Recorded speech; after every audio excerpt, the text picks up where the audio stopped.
Hello বন্ধুরা, good morning. Welcome back to my new blog. কেমন আছো তোমরা সবাই? আশা করি সকলে খুব ভালো আছো, সুস্থ আছো। আমরাও খুব ভালো আছি। আজ হলো 27শে জুলাই, শনিবার। বাজে এখন সকাল 8:30। তোমাদেরকে সঙ্গে নিয়ে এখন থেকেই আজকে ব্লগটা শুরু করছি। তোমরা পুরো ব্লগটা জুড়ে সাথে থেকো। আশা করি তোমাদের আজকের ব্লগটা খুব ভালো লাগবে।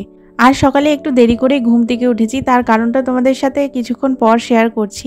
তো এখানে দেখো আমি জামা কাপড় মেলছি। ঘুম থেকে উঠে ফ্রেশ হয়ে ঘরঠর ঝাড় দিয়েই চলে এসেছি ছাদে আগে জামা কাপড়গুলো মেলতে। বাইরের ওয়েদারটা তো দেখলেই একদম ক্লিয়ার স্কাই, রোদ উঠেছে বেশ সুন্দর। তো ভাবলাম সময় নষ্ট না করে চলে আসি, আগে জামা কাপড়গুলো মেলে দিই। অ্যাকচুয়ালি কি বলো তো, বহুদিন পর এখন ছাদে এসে জামা কাপড় মেলতে হচ্ছে। আমার সামনের যে ছোট ছাদটা রয়েছে আমাদের বেডরুমের সাথে অ্যাটাচ, তোমরা যেই ছাদটার ভিডিও বেশিরভাগ সময় দেখে থাকো আমাকে জামা কাপড় মেলতে, তো সেই ছাদে যে দড়িগুলো টানানো রয়েছে, বৃষ্টির জল পড়ে কি হয়েছে, দড়িগুলো সব পচে গেছে আর জামা কাপড় মেলতে গিয়ে আগের দিন পুরো ছিঁড়ে গেছে। তো এখন সেই জন্য আমাকে ছাদে এসেই জামা কাপড় মেলতে হয়। তো যেহেতু ছাদে এসে জামা কাপড় মেলতে হবে, তো বৃষ্টি এসে গেলে তো সমস্যা, ছাদে বারবার ওঠানামা করাটাও খুব প্রবলেম হয়ে যায়। তাই ভাবলাম আকাশটা যখন পরিষ্কার আসছে আগে জামা কাপড়গুলো মেলে দিয়ে, এগুলো হচ্ছে শুক্রবার দিনকে কেচে দিয়েছিলাম। তো অর্ধেক শুকিয়েছে আর অর্ধেক শুকায়নি, তো হালকা হালকা একটু ভেজা রয়েছে। তো ভাবলাম একটু রোদে দিলে পরেই পুরোপুরি শুকিয়ে যাবে, তাই আর সময় নষ্ট না করে আগে এই কাজটা সারলাম। আর বাসি বিছানা তোলা হয়ে গেছিলো, আর ঘরটাও ঝাড় দেওয়া হয়ে গেছিলো। তারপর ড্রেসটা চেঞ্জ করেই আমি আগে ছাদে গেছি জামা কাপড় মেলতে। তো এসে এবার চুল টুল আঁচড়ে একটু সকালবেলা যে স্কিন কেয়ারটা করি, স্কিন কেয়ার সেরকম কিছুই না, জাস্ট একটু মানে নিজেকে একটু তৈরি করে নিই। সকালবেলা একটু চুল টুল আঁচড়ে মুখে একটুখানি সানস্ক্রিন লাগাই আর একটু লিপ বাম লাগাই। এটা হচ্ছে সারা বছরের একটা স্কিন কেয়ার বলতে পারো আমার। যেহেতু মানে যা গরম পড়েছে আমাদের এখানে, তো বৃষ্টি হোক আর যাই হোক, গরমের মানে প্রচণ্ড কষ্ট হয়, আর তার মধ্যে রান্নাবান্না তো করতেই হবে। তো সানস্ক্রিনটা তো মাস্ট। সকালবেলা উঠে আমি কিন্তু একটু সানস্ক্রিনটা অবশ্যই অ্যাপ্লাই করি। তো সানস্ক্রিন দিলাম, আর লিপ বামটা আমার সবসময় লাগে, শীত গ্রীষ্ম বর্ষা সবসময় লিপ বাম লাগে, কারণ প্রচণ্ড ড্রাই হয়ে যায় লিপসগুলো নয়তো, তাই জন্য একটু লিপ বামও অ্যাপ্লাই করে নিলাম। নিয়ে দেখো বেশ কয়েকটা জামা কাপড় আর কি শুকিয়ে গেছিলো, সেগুলো আলনাতে ডাম্প করে রাখা ছিল, তো আগে ওগুলোকে গুছিয়ে নিলাম। আজকে কি বলো তো, রান্নাবান্নার খুব একটা তাড়াহুড়ো নেই। আসলে যেটা তোমাদেরকে বলছিলাম যে দেরি করে ঘুম থেকে ওঠার কারণ হচ্ছে হাজব্যান্ড অনেক সকাল সকাল আর কি মার ওষুধ আনতে চলে গেছে। তোমরা জানোই যে আমার শাশুড়ির ব্যথার জন্য একটা হোমিওপ্যাথি ওষুধ আনতে হয়, অনেকটা সকালবেলা গিয়ে আর কি লাইন দিতে হয়, অনেকটা মানে নাম করা ডাক্তার, তো অনেক ভিড় হয়। তো ভোর ভোর না গেলে না অনেক বেলা হয়ে যায় আর কি। তো হাজব্যান্ড একবারে ওষুধ নিয়ে চলে যাবে হচ্ছে অফিসে। সকালে ব্রেকফাস্টও বাইরে থেকে কিছু করে নেবে, কচুরি টচুরি, আর দুপুরে বাড়ি এসে লাঞ্চ করবে। তো সেই জন্যই আমার রান্নার খুব একটা তাড়াহুড়ো নেই, তাই জন্য সকালে এই সব কাজগুলো মিটিয়ে নিলে কি রান্নার দিকে চলে গেলে তখন আর এই সব কাজগুলো হতে চায় না। তাই জন্য ভাবলাম একবারে ঘরটা যখন গোছাচ্ছি, মানে বিছানা টিছানা সব গোছানো হয়ে গেছে, তো আলনাটাও গুছিয়ে নিলে একদম ঘরটা পরিপাটি হয়ে যায়। আর হালকা ফুলকা একটু ডাস্টিংও করে নিলাম, যেটা রেগুলারের আমার থেকে থাকে। তো হালকা ফুলকা ডাস্টিং করে এবার ছোট বেডরুমে জানলাটাও খুলে দিলাম। বোন তো এখন বাড়িতে নেই, বোন গেছে মার কাছে। তো প্রায় এক সপ্তাহ হয়ে গেল ও মার কাছে গেছে, তো সেই জন্য এখন ওর বেডরুমটাও গোছানোর দায়িত্ব আমার। ও থাকলে তো সেটা করতে হয় না, ও মানে জানলা ঠালা কোলা ঘরের বিছানা টিছানাগুলো ঝাড়টার ওই করে, কিন্তু ও যেহেতু এখন নেই তাই সেই দায়িত্বটাও আমাকেই পালন করতে হচ্ছে। তাই সব জানলার দরজাগুলো খুলে দিলাম। আর পুটুকে দেখেছো খাঁচায় আটকে রেখেছি, ও না বড্ড দুষ্টুমি করে, মানে এই সময়টা না আমি কাজ করব কি আমার পিছন পিছন ঘুরে বেড়ায়। আর যেহেতু এখন বোন নেই, পুরো আমার ওপরে সমস্ত কিছু, তো অত চোখ করে রাখা না সম্ভব হয় না। তাই জন্য আমি এই টাইমটা সকালবেলা যখন আমি কাজে লাগি তখন একদম ওকে খাঁচায় আটকে রাখি। তো ওকে খাঁচায় এখন রেখে দিয়েছি, ওইখানে ফ্যান রয়েছে, কোনো অসুবিধা ওর হয় না। আর জানলাটা খুলে দিলাম যাতে করে জানলা দিয়ে লোকজন যাতায়াত করে দেখতে পারে, ওর ভালো লাগে সেই জন্য। তো এবার দেখো আমি রান্নাঘরে চলে এসেছি, এসে কিচেন কাউন্টার টপটা ভালো করে মুছে নিলাম, নিয়ে প্রথমেই না ভাত আর ডালটা বসিয়ে দেবো। আর দেখো এইখানে ডাল আর চাল ধোয়ার যে জলটা, সেই জলটা না আমি একটা গামলার মধ্যে স্টোর করছি। একটু আগে দেখলে চাল ধোয়া জলটা গামলার মধ্যে স্টোর করেছি, এখন ডাল ধুয়ে সেই জলটাও না গামলার মধ্যে স্টোর করব। তো এক জায়গায় দেখলাম কি বলতো, যে চাল ধোয়া ডাল ধোয়া জল মানে গাছের জন্য নাকি খুব ভালো। তো ভাবছি এই চাল ধোয়া ডাল ধোয়া জলটা আর কি গাছে দেব। তো ভাত আর ডালটা বসিয়ে চলে আসলাম গাছগুলোতে একটুখানি জল দিতে। তো এখন না সেইভাবে আর কি আলাদা করে জল দিচ্ছি না, কারণ প্রতিদিনই না আমাদের এখানে ওই 1 ফসলা 2 ফসলা করে বৃষ্টি হচ্ছে। তো বেশি জল দিয়ে দিলে যদি গাছগুলোর ক্ষতি হয়ে যায়, তো সেই জন্য না আলাদা করে আর জল দিচ্ছি না। যে বৃষ্টির জল পাচ্ছে ওতেই গাছগুলো অনেকটা সতেজ থাকছে, আর মাটিগুলো সবসময় ভেজাই থাকছে।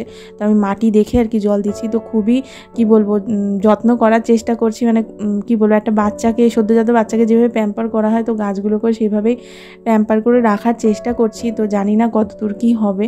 তো কয়েকটা না একটু হলুদ হলুদ পাতা হয়ে গেছিলো। অ্যাকচুয়ালি কী বলো তো, এটা তো পশ্চিম দিক, তো 12টার পর না পুরো রোদটা এসে একদম পুরো এই ছাদটাতে পড়ে। তো টানা রোদ পাওয়াতে গাছের পাতাগুলো একটু হলুদ হলুদ হয়ে গেছিলো কয়েকটা, মানে বিশেষ করে অ্যালমন্ডার পাতাগুলো। তো ওগুলোকে আর কি ছেড়ে, মানে গাছ থেকে ছিঁড়ে আর কি ফেলে দিলাম। আর তারপরে দেখো একটু চা খেয়ে নিলাম। সকালে চা না খেলে শরীর চলতে চায় না। তো চা খেয়ে নিলাম। তো এই কাজগুলো করতে করতে আমার ভাত আর ডালটা মোটামুটি হয়েই গেছে। ভাতটা দম দিতে রেখে এসেছি। আমি তো জানোই পুরো ভাত একদম কমপ্লিট করি না, মানে ভাত একদম পুরো রান্না করি না। একটা ভাতের উতাল চলে আসলে পরে আমি ঢাকা চাপা দিয়ে রেখে দিই। মোটামুটি 5-10 মিনিট রাখলে পরে ভাত পুরো হয়ে যায়। আর ডালটা সেদ্ধ হয়ে গেছে, গ্যাসটা অফ করে দিয়ে এখন আসলাম ছাদে। তো এতগুলো ঝুড়ি সব সিঁড়ির নিচটা পরিষ্কার করেছিলাম শুক্রবার দিনকে। তো সেই দিন তো আর ভিডিও করিনি, তাই তোমাদের সাথে শেয়ারও করা হয়নি। তো সিঁড়ির নিচটা পরিষ্কার করে দেখো এতগুলো ঝুড়ি বেরিয়েছে।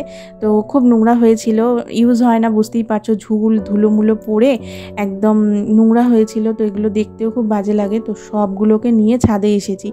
ছাদটা একটু খোলামেলা, তো ওই জন্য মাজতে সুবিধা হয়, তাই ছাদে এসে সব মেজে ছাদেই জল ঝরাতে দিয়ে দিলাম। দিয়ে এবার নিচে এসেছি, এসে এবার রান্নাটা করে নেব। আমার এর আগে, মানে এই রান্নাটা করছি হচ্ছে চাল পটল। এর আগে ডাল আর আলু ভাজা কাঁকরোল ভাজা হয়ে গেছে, সেটা তোমাদের সাথে শেয়ার করিনি। তো এখানে দেখো চাল পটল বানাবো, তার জন্য গোবিন্দভোগের চাল ধুয়ে রেখেছিলাম। ঘি আর সাদা তেলের মধ্যে চালটা একটু ফ্রাই করে নিলাম, আর লাস্টে একটু কাজু কিশমিশও ফ্রাই করে নিলাম। নিয়ে তুলে রেখেছি। তুলে রেখে ওই কড়াইয়ের মধ্যেই বেশ খানিকটা সর্ষের তেল দিলাম, দিয়ে তেজপাতা, শুকনো লঙ্কা আর গোটা জিরে ফোড়ন দিয়ে ওর মধ্যে আদা, কাঁচা লঙ্কা, টমেটো পেস্ট দিলাম। তো পেস্টটা একটু ভাজা ভাজা হয়ে যাওয়ার পরে ওর মধ্যে রেগুলার যে স্পাইসেসগুলো আমরা ইউজ করি, নুন, হলুদ, লঙ্কার গুঁড়ো, জিরের গুঁড়ো, কাশ্মীরের চিলি পাউডার, সামান্য একটু চিনি আর কয়েকটা গোটা কাঁচা লঙ্কা দিয়ে ভালো করে দেখো মশলাটা কষিয়ে নিলাম। তো মশলাটা ভালো করে কষে যখন তেল ছেড়ে গেল, তখন আগে থেকে যে গোবিন্দভোগ চাল, কাজু কিশমিশটা ঘিয়ে ভেজে রেখেছিলাম, সেইটা মশলার মধ্যে দিয়ে দিলাম। দিয়ে এবার দেখো ভালো করে এটাকে মশলার সাথে কষে নেব। তো কষে গেলে বোঝাই যাবে যে সাইড দিয়ে একটু তেল রিলিজ করবে। তো কষে যাওয়ার পরে অল্প একটু গরম জল দিয়ে দিলাম, দিয়ে এবার ঢাকা চাপা দিয়ে চালটাকে কুক হতে দেব। তো এবার দেখো ঢাকা চাপা দিয়ে দিলাম, দিয়ে এবার ফালতু সময় নষ্ট করে লাভ নেই, কারণ আমার ব্যাক টু ব্যাক অনেকগুলো কাজ রয়েছে। তো বোনের ঘরের বিছানাটা একটুখানি ঝেড়ে নিচ্ছি, কারণ এখানে বসে চা টা খেয়েছি। তো বিস্কুটের গুঁড়ো টুড়ো পরে তার থেকে না ছোটো ছোটো পিঁপড়ে হয়, প্রচুর পিঁপড়ের উৎপাত। এখন বর্ষার দিন তো লাল লাল পিঁপড়েগুলো না কামড়ালে খুব জ্বালা করে। তো সেই জন্য যাতে করে পিঁপড়ে না হয়, সেই জন্য ভালো করে ঝাড় দিয়ে নিলাম। আর হচ্ছে এবার চলে এসেছি যে রান্নার বাসনগুলো আর কি সিঙ্কে জড়ো হয়েছিল, তো সেই বাসনগুলো এক এক করে মেজে নিচ্ছি, কারণ এরপরেই আমার রান্না কমপ্লিট হয়ে যাবে। রান্নাঘরটা ক্লিন করে নিলেই আমার রান্নাঘর থেকে আর কি ছুটি। তো এইভাবে কাজের ফাঁকে কাজগুলো ম্যানেজ করতে হয় যখন কাজের প্রচণ্ড প্রেশার থাকে।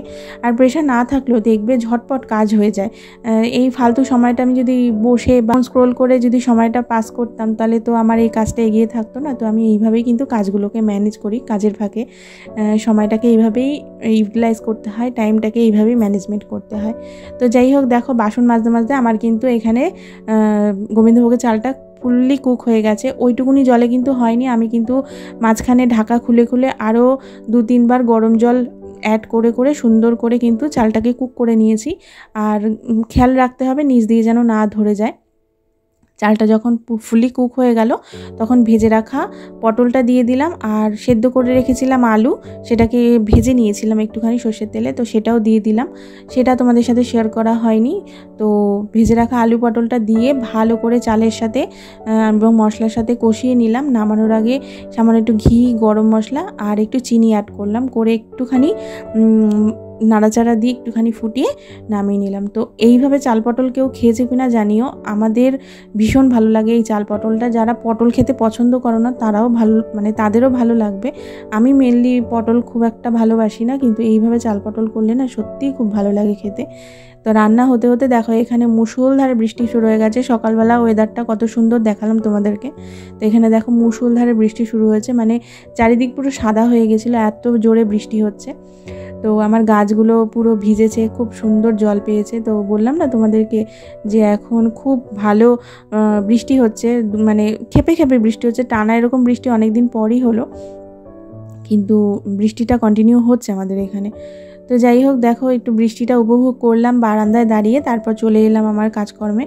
রান্নাবান্না সেরে ঘরের কাজকর্ম সারতে সারতেই হাজব্যান্ড চলে আসলো। তো হাজব্যান্ড বাজার করে নিয়ে এসেছিলো আসার পথে। শনিবার জানোই তো আমার সবজি বাজারটা মানে হয়েই যায়, আর তার মধ্যে কি শনিবার না করলেও হতো, সানডেতেও করা যেত, কিন্তু সানডেতে আমাদের প্ল্যান রয়েছে পটকাকে নিউটারিং করাবো।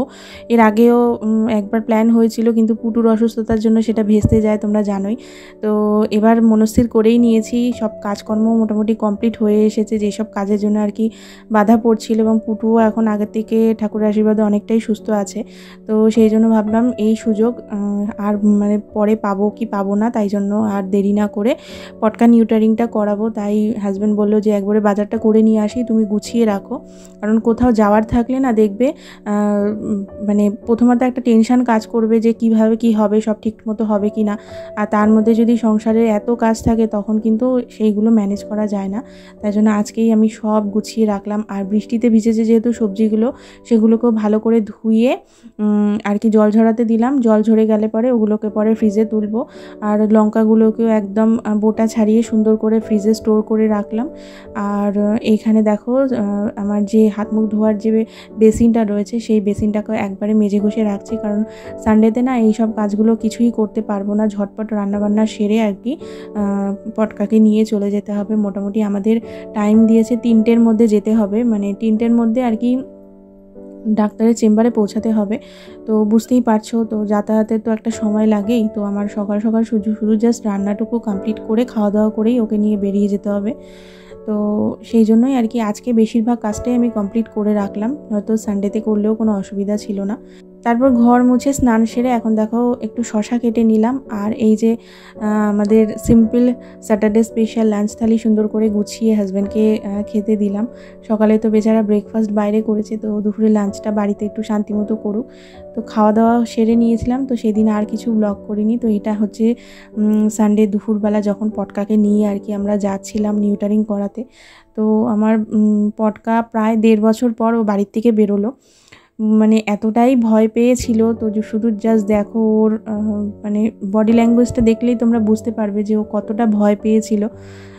একদম তাকাচ্ছে না, চুপ করে একদম কাজুমাজু হয়ে বসে রয়েছে একটা জায়গায়। আর জীবনের যে কোনো অভিজ্ঞতায় দেখবে প্রথমবার হলে না সেটার একটু টেনশান এবং ভয়েরই হয়। তো যেহেতু পটকাকে প্রথমবার আমরা নিউটারিং করাচ্ছি, এই ব্যাপারটার সাথে আমরা একদমই এক্সপিরিয়েন্সড নই, তো প্রচণ্ড টেনশান কাজ করছিল। আর তার মধ্যে পটকা এরকমভাবে চুপচাপ করে বসে থাকাতে না মনটা এত খারাপ লাগছিল না, কি বলবো তোমাদেরকে।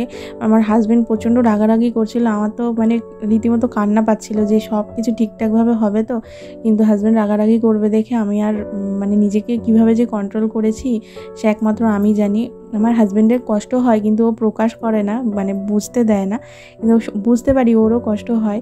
তো আর মাঝখানে কিছু শ্যুট করিনি। তো এখানে দেখো পটকা নিউটারিং হয়ে যাওয়ার পরে ওকে বাড়ি নিয়ে আসার পরে ওর ঘরে এই শ্যুটটা করেছিলাম। তো গলায় হচ্ছে কলার পরিয়ে দিয়েছে যাতে কাটা জায়গাটা ওর না চাটতে পারে, সেই কারণে। তো খাঁচাতে রাখা হয়েছে, এখনও ওর মধ্যে একটা ড্রাউজিনেস রয়েছে, যেটা অ্যানাস্থেশিয়ার পরে থেকে থাকে, আমাদের মানুষদেরও হয়ে থাকে। তো সেইটার কারণেই ও একটু টালমাটাল, কিন্তু চোখ খুলে রয়েছে, কিন্তু একটা টালমাটাল সিচুয়েশান এখনও ওর মধ্যে চলছে। শনিবার দিন ব্লগটা শুরু করেছিলাম, কিন্তু ব্লগটা আর এন্ড করা হয়নি। আর কালকে যেহেতু পটকা নিউটারিংটা হয়েছে, তো যে ভিডিও ক্লিপসগুলো নিয়েছিলাম গতকালকে, যেহেতু তোমাদের সাথে ভিডিওটা শেয়ার করতেই পারিনি, তো ভাবলাম সেই ক্লিপটাও অ্যাড করে দিই। এডিটিংটা কমপ্লিট করেছিলাম, কিন্তু ভয়েস ওভারটা দেওয়া হয়নি, মানে সময় করে উঠতে পারিনি গতকালকে, তো সেই জন্য গতকাল আর ভিডিওটা পোস্ট করিনি। তো যেহেতু ভিডিওটা পোস্ট হয়নি, তাই ভাবলাম যে ওই ক্লিপটাও অ্যাড করে দিই, তো তোমরা লাস্টে দেখতেই পেলে। আজকে হচ্ছে সোমবার, 3 দিন ধরে ব্লগটা আর কি কন্টিনিউ হচ্ছে। তো যেহেতু ভিডিওর এন্ডটা হয়নি, তাই ভাবলাম আজকে তোমাদের সাথে পটকার আপডেটটা দিয়ে ভিডিওটা এন্ড করি। তো পটকা আগের থেকে অনেকটাই ভালো আছে, আর অ্যানাস্থেশিয়ার একটা কি বলবো ঝিমঝিম ভাব তো থাকেই। তো আজকের দিনটা হয়তো থাকবেই, সারাদিন বাচ্চাটা আমার ঘুমাচ্ছে, আর খাওয়া দাওয়া সেরকম কিছু করছে না বললেই চলে। ডক্টর বলেই দিয়েছিল যে খাওয়া দাওয়া সেরকম না করার সম্ভাবনাটাই বেশি, কেন মানে হয়তো ওদের খিদেটা পায় না বা গন্ধ পায় না, যাই হোক খাওয়া দাওয়া করছে না। তো কালকে একদম লিকুইড খাবার দিতে বলেছিল, তাও রাত্রি 12:30টার সময়। তো ওকে খাবার দাবার খাইয়ে দাইয়ে ঘুম পাড়িয়ে রেখে আমরা এসে ঘুমিয়েছিলাম। ঘুমাতে ঘুমাতে প্রায় 1-1:30 বেজে গেছিলো আমাদের। তো একটু ওকে এখন খেয়াল করেই রাখতে হবে। দেখো, নিউটারিং করানোটা কোনো ব্যাপার না, কিন্তু আফটার কেয়ারটাই হচ্ছে মেইন। তো আফটার কেয়ারটা ঠিকঠাকভাবে করে ফেলতে পারলে ব্যাস নিশ্চিন্ত। তোমরা সকলে প্রে করো, তোমরা যারা পটকাকে এবং ফুটোকে ভীষণ ভালোবাসো, তোমাদের জন্যই আর কি এই ভিডিও ক্লিপসগুলো আমি তুলেছিলাম এবং শেয়ার করেছি। 2 বেলা করে ইঞ্জেকশন চলছে, আর যখন চিৎকার করে না ইঞ্জেকশন দেওয়ার সময়, সেটা একদম নেওয়া যাচ্ছে না। অ্যান্টিবায়োটিক ইঞ্জেকশন একটু জ্বালা করে, তো সেই জন্যই চিৎকার করে আর কি। তো ঠিক আছে, যা হচ্ছে ওর ভালোর জন্যই হচ্ছে, সেটাও বুঝতে পারবে একটা সময় পর। তো যাই হোক, তোমরা সকলে প্রে করো আমার পটকাটা যেন তাড়াতাড়ি সুস্থ হয়ে যায়। আর আজকের এই ব্লগটাকে, মানে এই 3 দিনের এই ব্লগটাকে এখানেই এন্ড করছি। তোমাদের এই ব্লগটা কেমন লাগলো অবশ্যই একটা কমেন্ট করে জানিও, একটা লাইক করে যেও। তোমাদের একটা লাইক এবং কমেন্ট আমাকে নেক্সট ভিডিও বানাতে অনেক বেশি মোটিভেট করে। চ্যানেলটা সাবস্ক্রাইব না করে থাকলে অবশ্যই করে দিও। ফ্রেন্ডস ফ্যামিলির সাথে ভিডিওগুলো শেয়ার করো। তোমাদের সাথে দেখা হচ্ছে নতুন আরেকটি ইন্টারেস্টিং ব্লগে। ততক্ষণের জন্য তোমরা সকলে খুব ভালো থেকো, সুস্থ থেকো আর সাবধানে থেকো। টাটা।